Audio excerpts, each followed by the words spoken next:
do this. Okay. Hi, I'm Alyssa. I'm Julie. This is Staying at the Cabin, special edition. Oh, well, yeah, I can't say. Hi.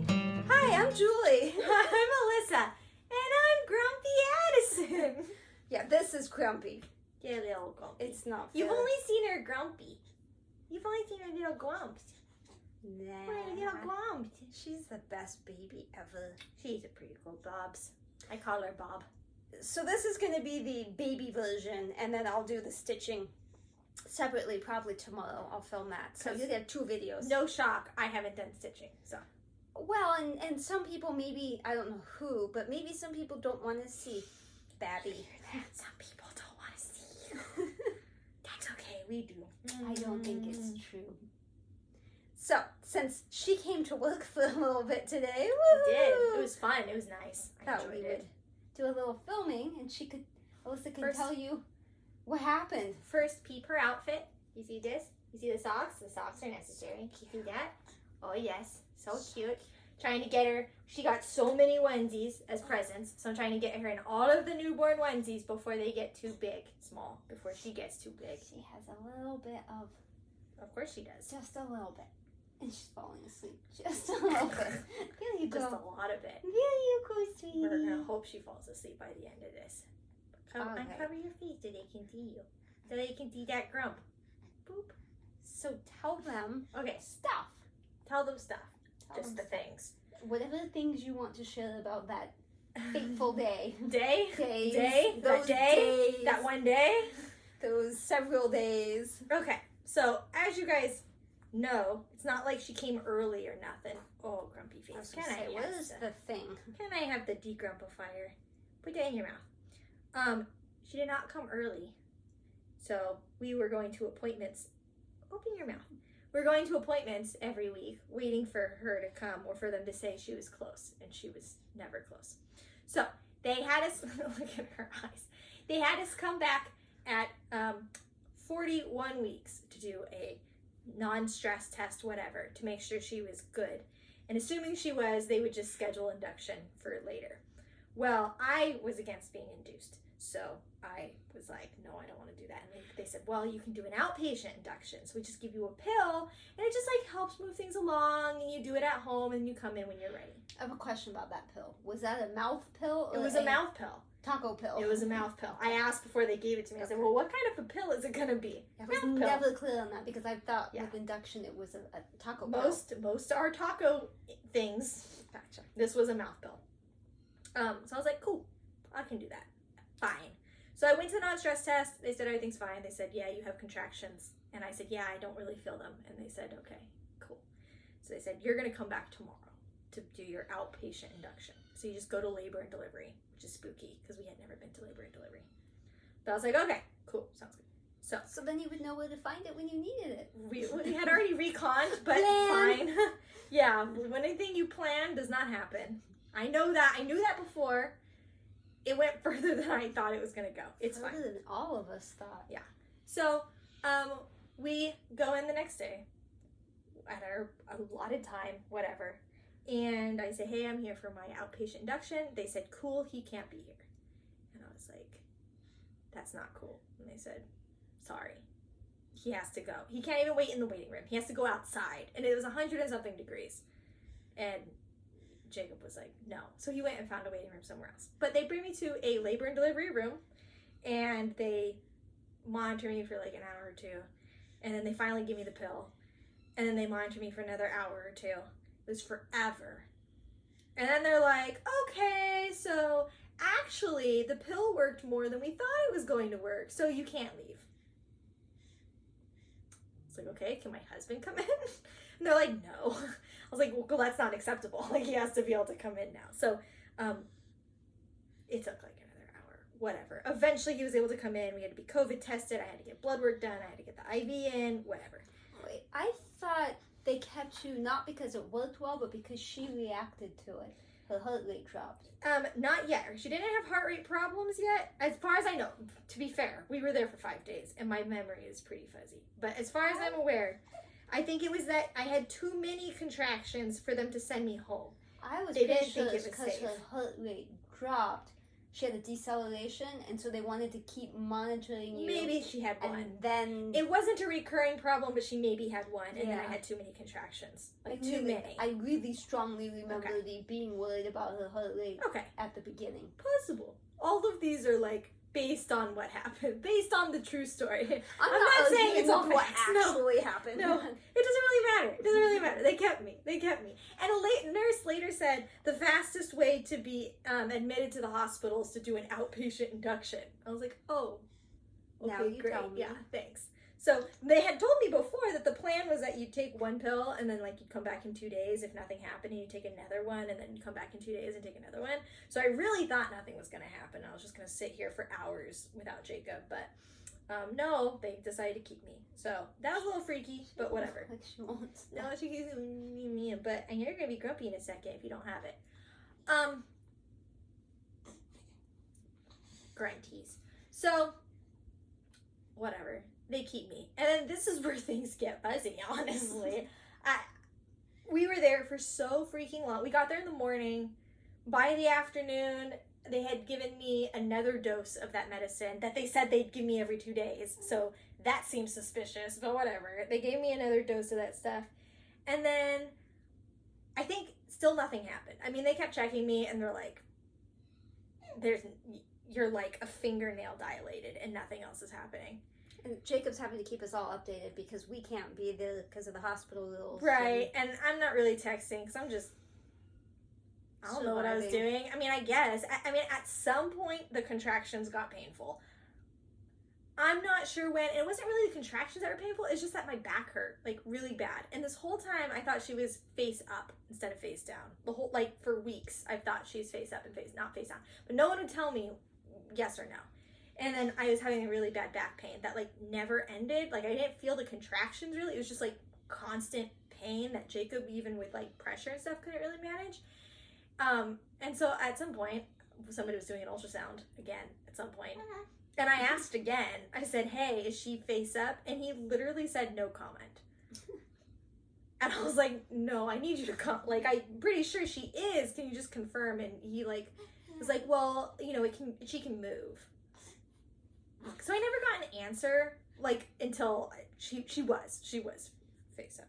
So were both of mine. That's Anyways. Problematic because... Yeah, well, and that's what I told him. I said there's a history of it, so, like, I'd just rather know. Like, I'd just rather know what's going on.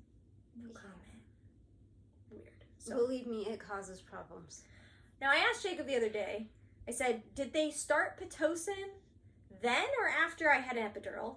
Which, spoiler alert, I had an epidural. And he's pretty sure they started it earlier. Ow. So, That's yeah, I don't why know it was if... so painful. Well, possibly, yeah. I don't think I thought they did it after, but whatever.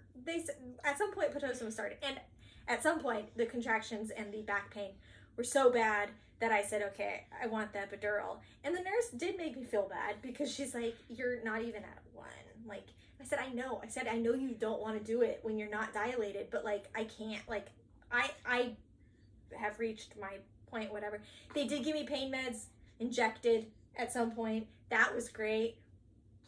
Totally took away the pain, but it was, like, way too much of a high. And the next time I said, hey, can I get, like, less medicine? She's like, no, it won't do anything if I give you less. I was like, oh, okay. Oh, that was a big sound. That sounded That was a juicy. big burp. Nothing came out, though. Not at that time. So I did do that before the epidural, and that did relieve the pain for a little bit, and then the pain came back. And I was like, no. And she's like, well, you don't want to get too early. I said, I understand that, but I've been in a lot of pain.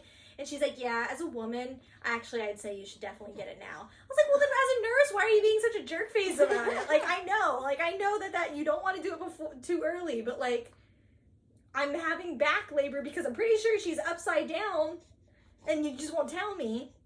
So, I had pain meds. Jacob recorded me at drugged up, my hand's a dolphin kind of thing. I couldn't eat at this point anymore. They wouldn't let you eat anything, so I was just having ice chips.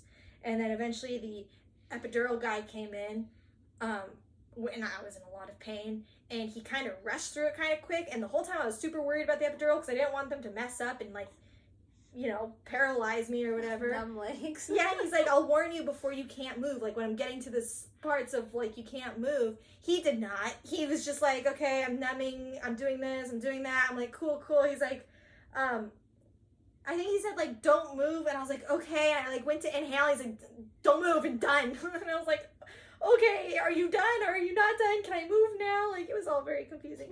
But the most concerning thing is he said, do you have scoliosis?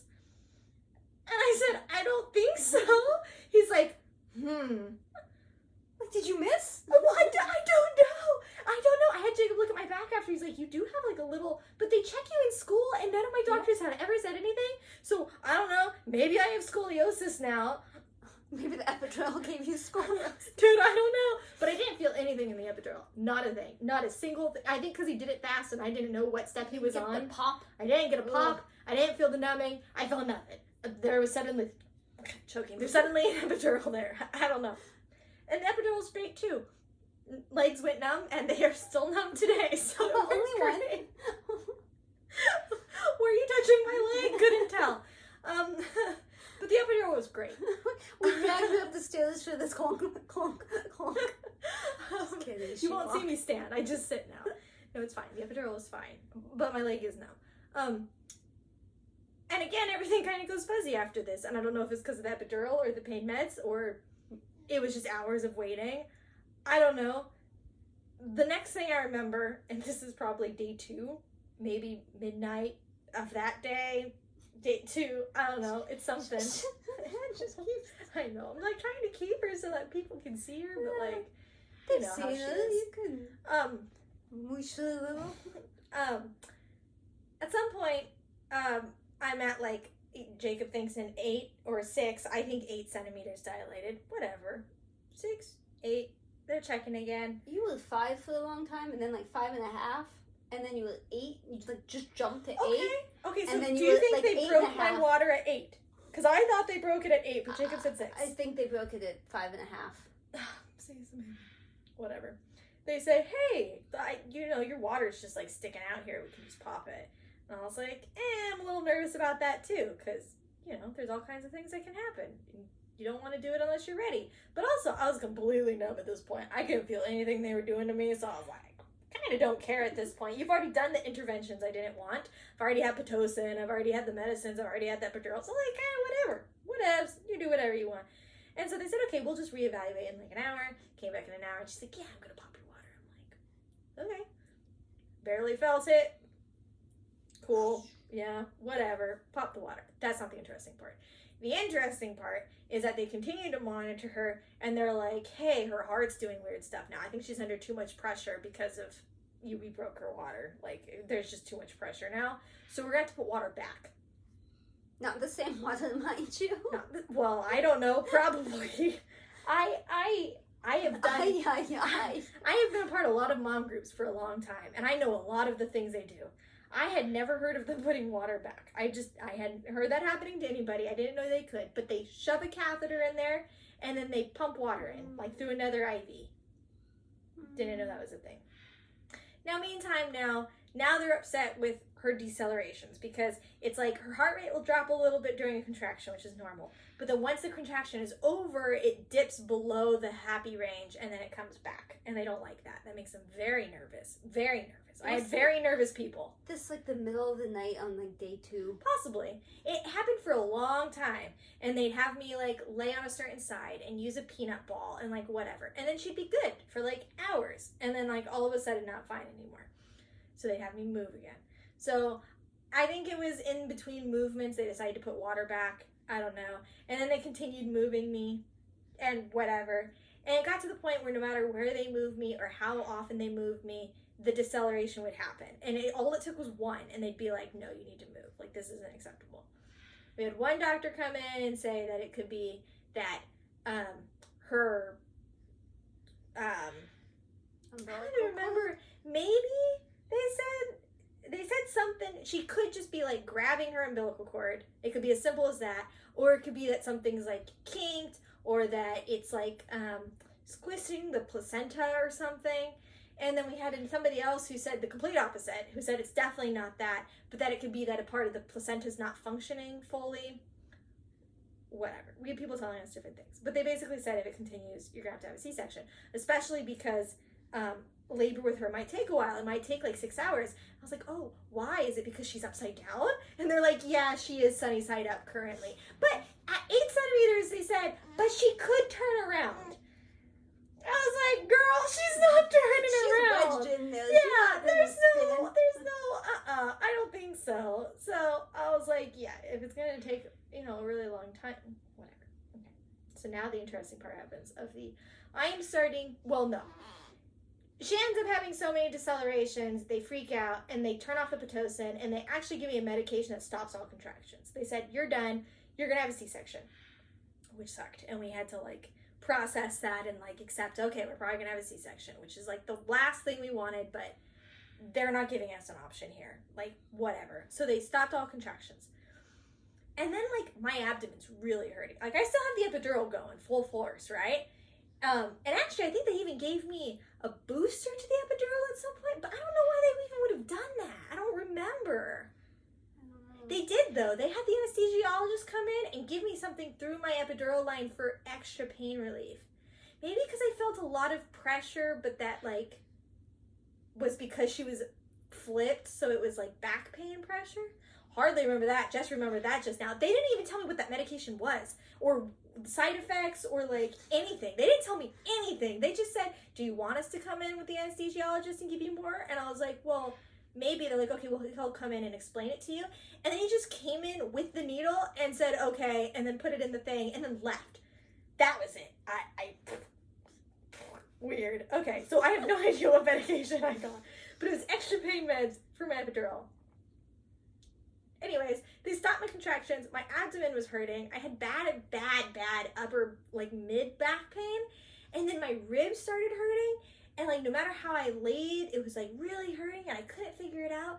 And then I realized I'm not having contractions. So, why is my uterus really hard? That doesn't make any sense. We realized that it was because they had pumped my uterus full of so much fluid when they were replacing the fluid. They put an entire liter in there. The average person has 600 milliliters. So 400 extra milliliters were in there. And they're like, well, it's supposed to drain out, the extra. And I'm like, well, it's not draining out. I was very unhappy. The epidural was not touching that. And I told Jacob, I said, you need to get a nurse in here and you need to get him to drain it. You need to relieve this pressure, because I'm literally sitting here holding my rib. I am convinced my ribs are going to break. It hurt so bad. So Jacob calls in the nurse. I can't even talk to them. I'm like, this really freaking hurts. And he tells them what's going on. And she's like, okay. And then she checked something and noticed that my catheter, my pee catheter, I wasn't peeing, I guess. There wasn't enough pee in the bag for the last time that they were in there. She's like, oh, I think there's something wrong with your catheter.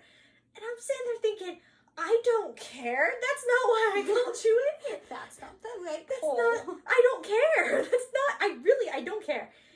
They spent probably 30 minutes, her and 2 other nurses, fixing my catheter. They put the catheter in, they took it out and replaced it 3 times, 3 different catheters, trying to get it in right or whatever.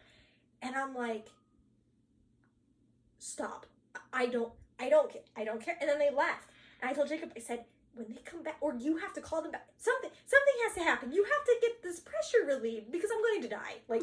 This is the worst. This is literally where the contraction-y pain, whatever. This is bad. This vision of uterus just exploding. It felt I cannot explain. My ribs are still bruised. They still hurt. I can't lay on my left side without it hurting. I think I fractured a rib. I think I bruised a rib. Something happened. Okay, it was so much pressure, and I can't imagine what it would have felt like without an epidural. I wonder how much pressure, and she's still in there, right? She's being compacted by all of this liquid.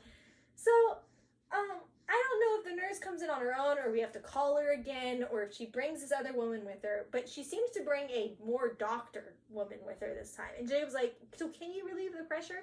She's like, well, it doesn't come out the same way we put it in. Like, I guess they can use the catheter to put it in, but they can't use the catheter to pull it out. And they had already tried, like, kind of turning her, like, pushing her head back in to turn her a little bit. That's what it felt like they were doing. Well, although I couldn't feel it, but, you know, like the pressure, whatever. And she's like, and they couldn't push her head back out at all. They could not move her head at all. And so pressure, the fluid. Yes, exactly. And so she's like, so like it's just supposed to leak out, but if it's not leaking out, we can try to move her head. Like, you got to do something. Like, I am not surviving with this until we have a C-section. Like, so I she's can't. Like a quirk. Yeah. And apparently that's not how it's supposed to work, but like, it just makes sense that that's how it works. Yeah.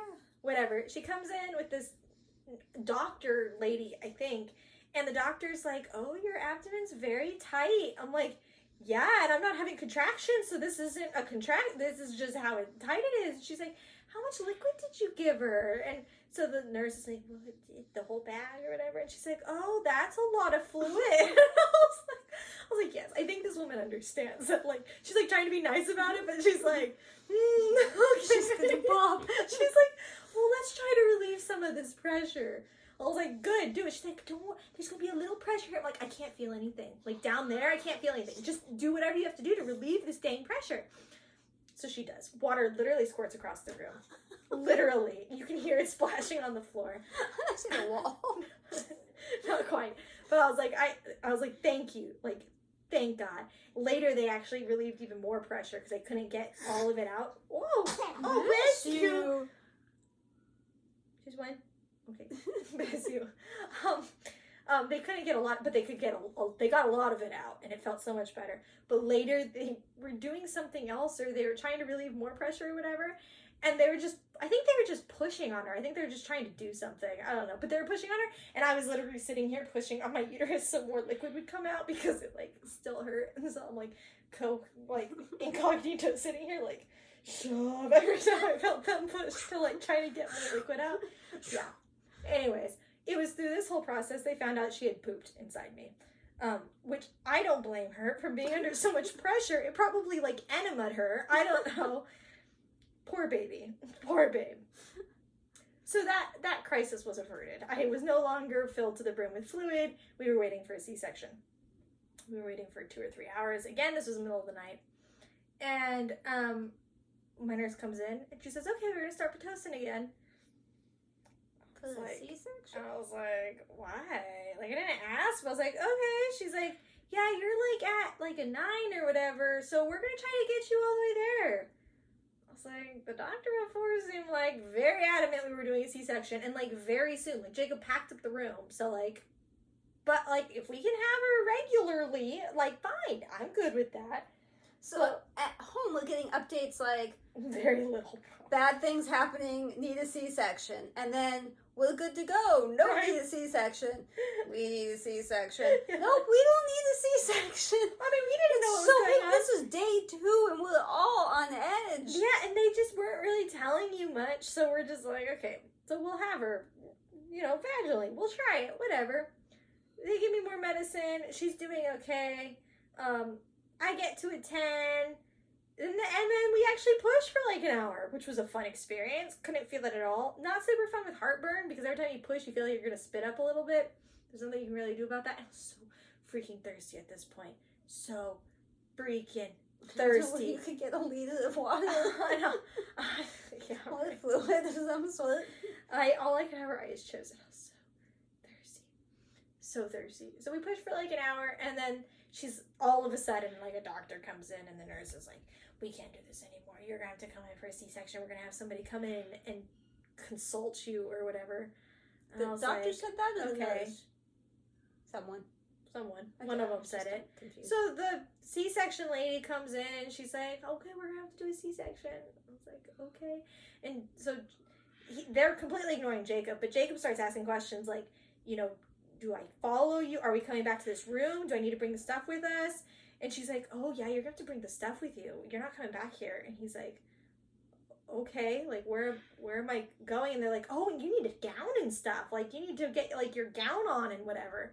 We're like, okay. And then I was asking, like, what's the difference between because they're calling it an urgent C-section, not an emergency C-section. It was an urgent C-section, which is different than a planned C-section. So I was asking what the difference is. Like, I may have told everybody it was an emergency. I am sorry. Yeah, I think there's a difference. I think in an emergency, they just put you right to sleep. Urgent, they told me, was exactly the same as a planned one. It's just everyone's doing things a little bit faster. Okay, sounds good to me. Fine, whatever. At this point, like, whatever. You do you, boo. Whatever. So Jacob's getting his scrubs on. He's gathering up all of the stuff, and they just start wheeling me away. I mean, I don't even know if he has his little booties on or nothing. Like, he's just like, yeah. And they're like, make sure you follow. And he's like, okay. So we don't even say goodbye to each other or anything. Like, he doesn't get to say goodbye to me. They just roll me through into the operating room where he can't go yet, because he can't go until, like, I was gonna say I already have my epidural thing, but until they, like, have everything situated. Which I think was just kind of neat that when I had my hysterectomy, it was the same hospital, and I was the only patient in that area that was taken to labor and delivery for operating because they were doing construction someplace else, so they needed someone to go to labor and delivery, and they asked me if I'd be okay with that, and I said sure. So I was awake the whole time they wheeled me over there, although I didn't get to see any little babies. No, but it'd be interesting if we had the operation in the same. I bet we did. I only saw one operating room anyways, and they said they had to keep waiting for C-section people to finish. We had a lot of C-sections that day, I guess. I don't know. Every day. And you know what was a little frustrating? Is that our whole 2 day stay there, like, you heard people come in and have babies. Like, you could hear the babies crying, or you could hear the nurses, like, going around. Somebody had to get the baby vacuumed out.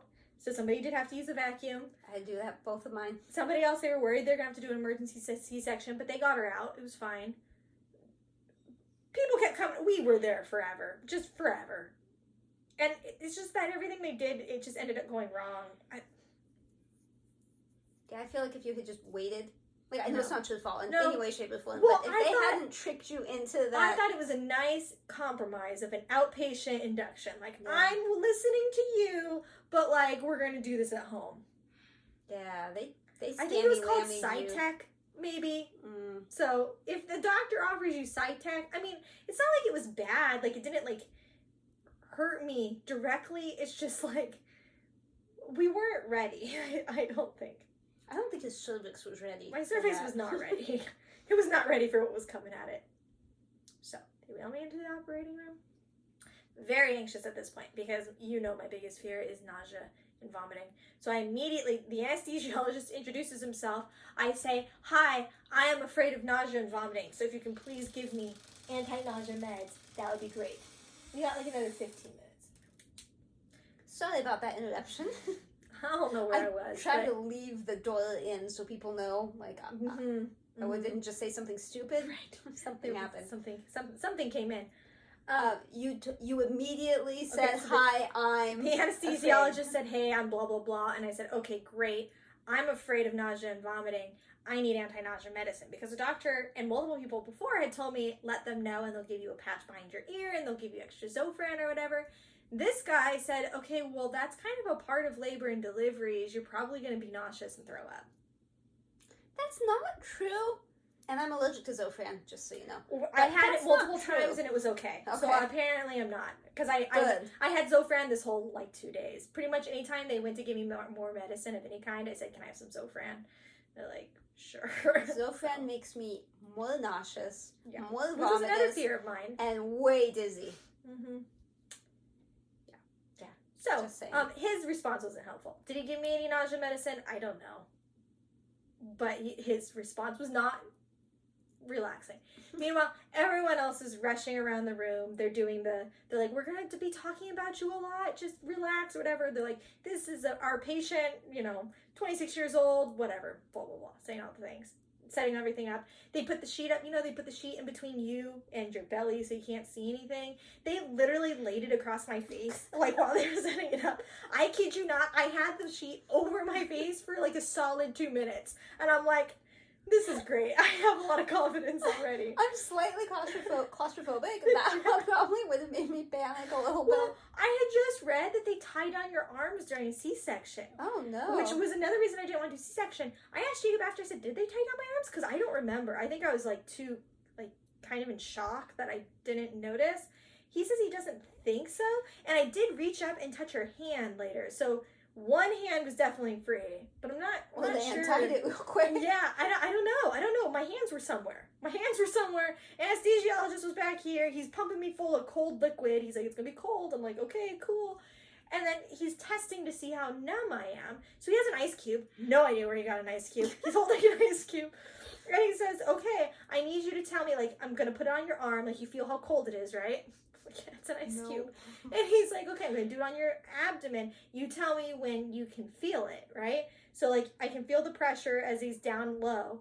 And then as he comes up, I can start to feel the cold. And so I'll say, like, right here. And it's, like, right above my belly button is where I basically can feel it consistently across the whole top. And he's like, okay. So then he leans me back. So now I'm, like, upside down.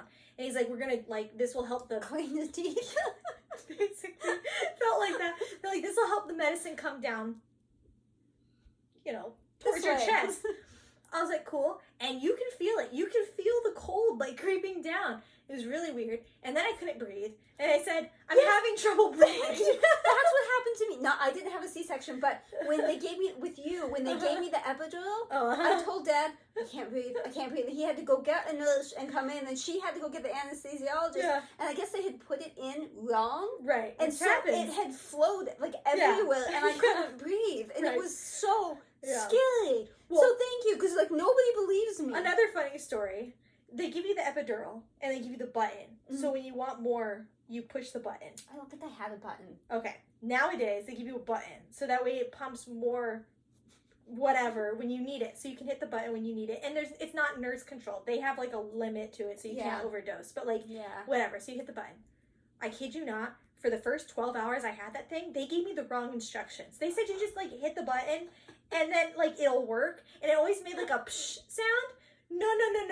You push and you hold the button and it goes psh, psh, psh, psh, like 20 times. So the first time I accidentally did that, I had Jacob call the nurse because I thought I was going to overdose on epidural.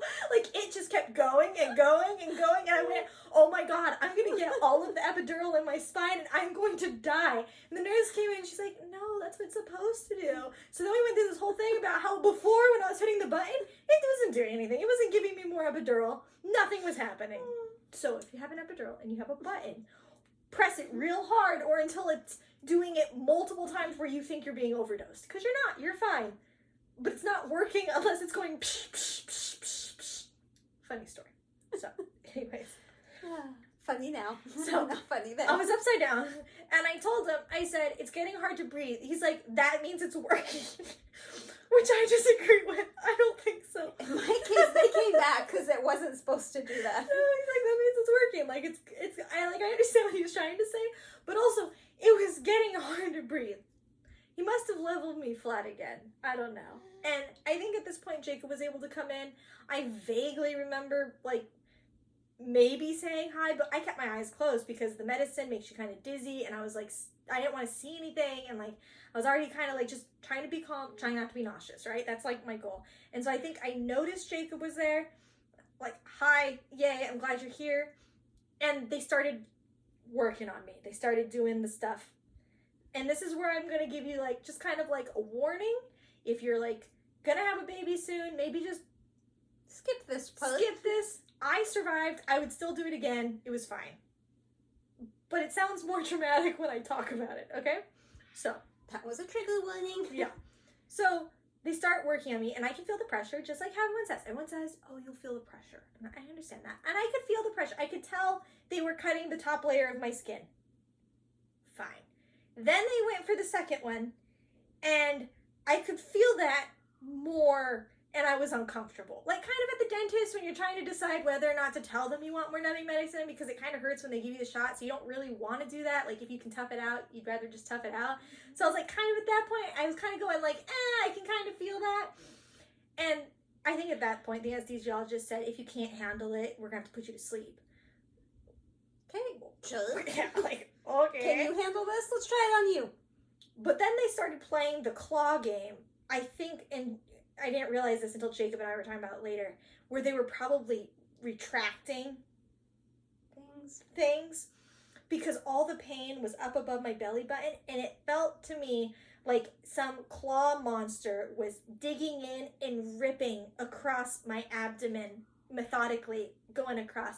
And I think at that point I was actually saying out loud, like, ow, ow, ow, I can feel that, ow, ow. And the nurse who was, I assume, doing it, she was in the direction of where the pain was coming from, said, I'm really sorry, sweetie, I'm sorry. And they did it 2 full times across, I don't know, and then I was out because the anesthesiologist said, okay, I'm going to put you to sleep.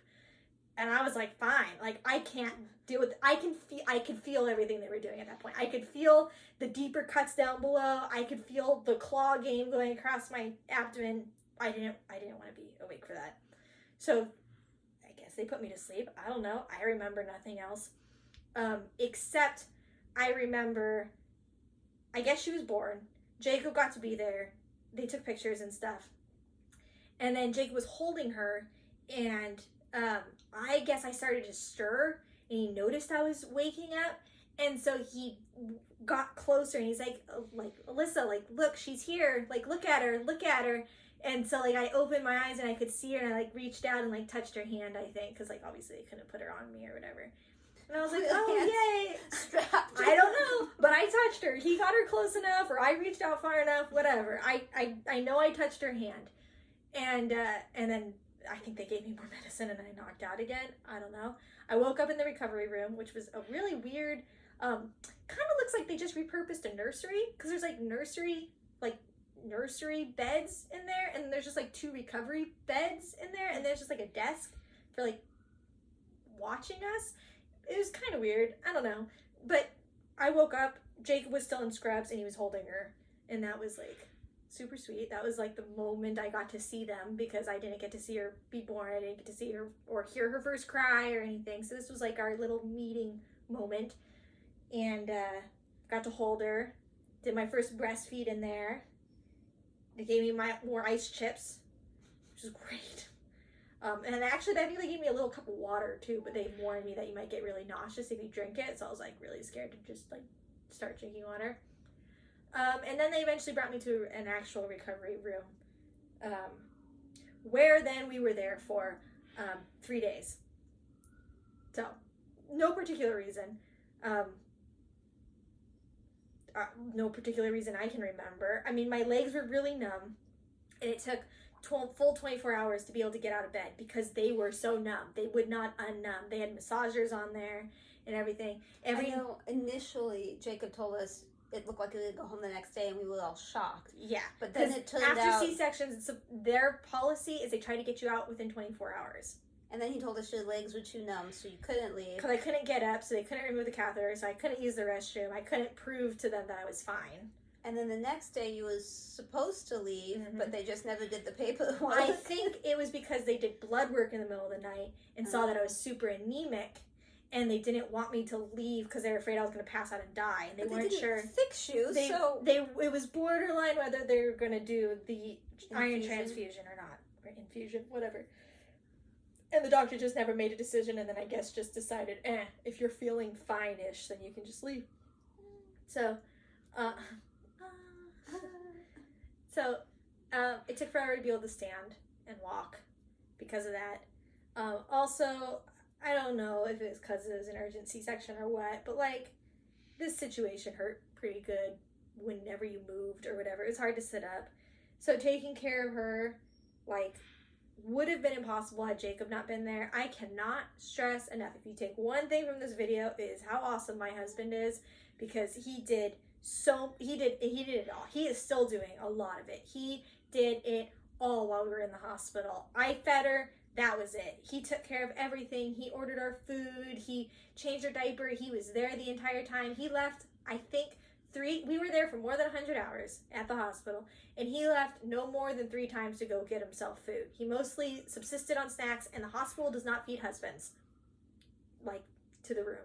That he does not get a meal. He would have to leave, and he did not want to leave us. So, because I couldn't get her out of the bassinet, and like, whatever. We were there forever and a half. Of course, it was when it was rainy at our house, which you know how much I love the rain. I didn't get to see it. It rained good. It We were at Costco. it rained It good. was pouring. And we didn't get to see it, but... People wouldn't actually leave Costco. All these, like, especially women, were lined up waiting for their husbands to go get the car. It's like my dream. I love it when it's like that, but... I didn't make Michael get the car. I just walked out in the rain. In fact, I was pushing the cards. Rain is magical. Soaked. Yeah. Magical. I'm not going to melt, and it's not like I'm going to make up and my hair is all fancy. Right. So Who cares? I was like, Who cares? So, whatever. We're there for 3 days. It was a lot. People were coming in all hours of the night, checking her multiple times, checking me multiple times. The day finally came when we were supposed to be discharged, and poor nurse, we're kind of harassing her, like, can you get the doctor in here to, like, clear me? Get the doctor, because everything else had been done. We were just waiting for a doctor to clear me. She's like, the doctors usually finish around by 10 a.m., so if no one's seen you by 10, call me in. 10:04 comes around, and Jacob's like, hit the button, like, call the nurse. And I was like, I feel so bad. He's like, do it. So I did it, and she's like, has he not come in yet? I was like, no, we haven't seen anybody. She's like, okay, let me go check. He wasn't there that day. He left early, or he wasn't there. She's like, I don't know what was going on, but he's not here, so I'm going to have somebody else come in and check on you. Please. good thing you asked. I know. There are so many things that I had to, like, ask or prompt, and then they're like, oh, yeah. She's so sweet. So, we get discharged, and I think one of the most ridiculous things is that their policy at this hospital is that they will not check your car seat. They are legally not allowed to check your car seat to make sure it's installed properly or that she's in it properly. So they said, you're going to pull into the ambulance loop and we'll roll you out there and you put baby in the car and leave. So they roll me out there. I can still barely do anything. I mean, I had to have somebody hand her to me. So Jacob came, picked her up, went to put her in the car. Well, it's the first time putting a baby in the car. So they wheel me out there. Husband comes and grabs her, and we're trying to shove her in the, like, I'm trying to get in the car on my own so he doesn't have to deal with me. We're trying to shove her in the car appropriately into her car seat, but we've never put, starfish!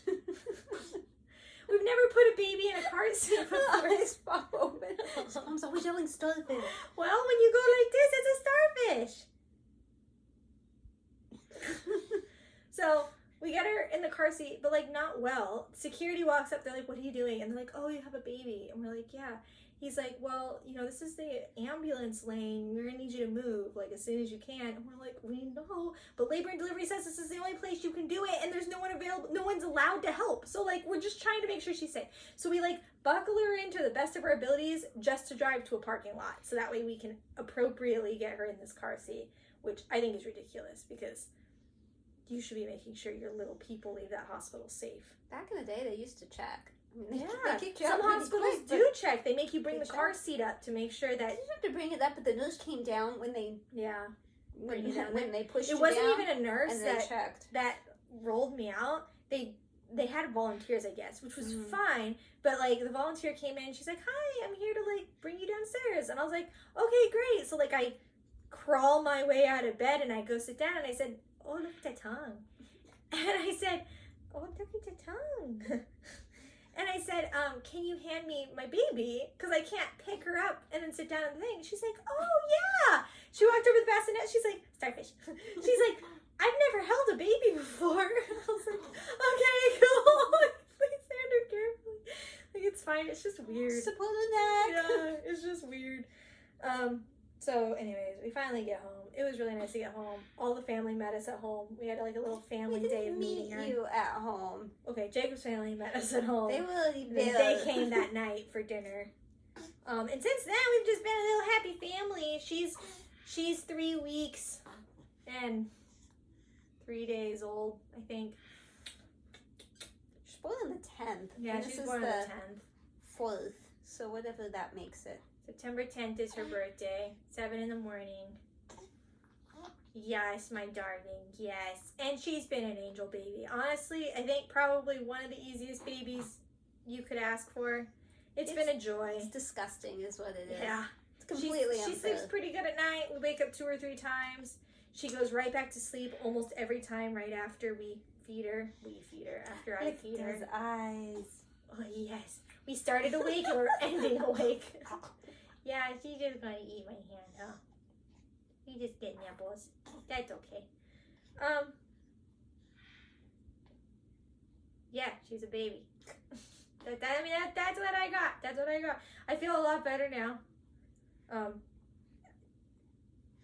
had a C-section, so I can still feel it. There's still things we're working on, but it's okay. And I would do it again. It was a lot. Pretty much anything that could happen to you did happen to me, but it was kind of fun. It was all right, I guess. But then you got the whole decision. If you have another one, you can do I try to do it naturally or C-section, or do I just schedule a C-section? I kind of feel like because she was upside down, you should just schedule it. Especially if they're not going to tell me that she is upside down. You could pretty much tell. You would pretty. I could tell. I was. So I think positive. You would know towards the end. That's true. Yeah, I got my spidey senses. Mm-hmm. I didn't know. I never knew if mine were upside down. So when you broke my tailbone and I pushed for hours and they had to vacuum you out, I was like, okay, that was just a fluke thing. And then with Steve, I warned them, but they didn't listen to me. Yeah. And then the doctor was so rude. It wasn't my regular doctor, and he was like, "We're gonna be here till Christmas if you don't push this." Isn't it just so rude? Some of the things they say, like you don't realize, like do they not realize that that's like not? Don't say that. They couldn't find an anesthesiologist, so I didn't have an epidural with him. So I pushed for 2 hours with no epidural, and then he's like, "We're gonna be here till Christmas." Well, I could say some things to you. Yeah, I also don't want to be here. This is not like what I want to be doing. So they finally just vacuumed him out. And oh my goodness, you can't see. There you go. Now you can see. I can help you with that. She's just bumpy now. So we all fight over holding her because we don't get to see her. We've seen her a lot more than we thought we would, but also we don't get to see her as much as we want. Not enough. That would be all the time. Yes. So when we do see her, it's a fight for holding her. I got to hold her while she slept for at least an hour today. So did Dad. Grandpa. And he came home and he got to hold her. Yep. And Jacob just went back to work. So I've had 2 days alone with her. And it's okay. It's fine. It's okay. I can survive. It's nice now that I can go upstairs and get up off the sofa and do a little sit-up, So she's starting to talk. She says hi. I am pretty positive. Hi. It's so cute. It's the first time we've really heard her voice. For me, it was today, because she hardly ever cries or anything. So today when she was laying there, she's like, hi. You're like, whoa. Oh my goodness. How long has it been? She started fussing a little bit today about us holding her, and Alyssa's like, just say shh. So I said shh at her, and she immediately calmed down. I just evil glared at Alyssa. You don't tell a baby to shh, and it works. It works. Works with her. She's a good girl. It's not what can I tell? We are just great parents. That's what it is. It's all us. Nothing to do with her. Wow. So you think she has red hair? Yeah, it's really hard to tell in camera, guys. But I'm telling you, especially in some lights, it looks so red. It just never shows up on camera. I've watched enough family vlogs to know you can't tell in camera. Oh, look who it is! That was quick. Will you come here and just say hello real quick? No. Why not? I told everyone how awesome you are. Oh, you told everyone how awesome I am? Yeah, they just want to see how awesome you are. She did. Aww. See, now you're in here. Okay. Will you take your girl? Yeah. Okay. Will you say hello real quick? Hi. Now she's going to be happy because she's got you. So anyways, that is Addison's coming to this world story. It was not what we expected it to be. It took much longer than we expected it to take. It was so incredibly hard for us. I know not physically, but especially when we knew you were in having the C-section, and then we heard nothing from Jacob. And then after, he's bonding and whatever, and he did send a picture of it, but then we didn't know if you were okay. About me. And I kept asking, what about Alyssa? What about Alyssa? And your dad was asking, what about Alyssa? He's like, yeah, she's fine, whatever. And then it wasn't until he took a picture of you smiling, he and I both burst into tears because we could see you were okay. Then it was like, all right, we can now enjoy the baby. Right. I mean, we didn't get to see it until well, and it's like so confusing because we were like, okay, we're going to have to have a C-section, and we told everyone that. And then I know Jacob sent a picture, and I don't know if he explained at all or whatever in the text, but we were gonna start pushing, and so it's like, oh, so no C-section now. It's Alyssa's ready to go. Like, okay, that's weird, and then back to no, we're going to C-section right now. I didn't even even know know. Middle of the night too. I had no everything happened at idea night. you pushed until we came to see you that day, and you told me. Yeah, I know he took a picture. I said you need to take a picture, and I know he sent it. And I think it was like a ready to go. Yeah, that's kind when of thing. you were. But it might have been ready to go to C-section kind of thing. Like, I don't know. No, it was.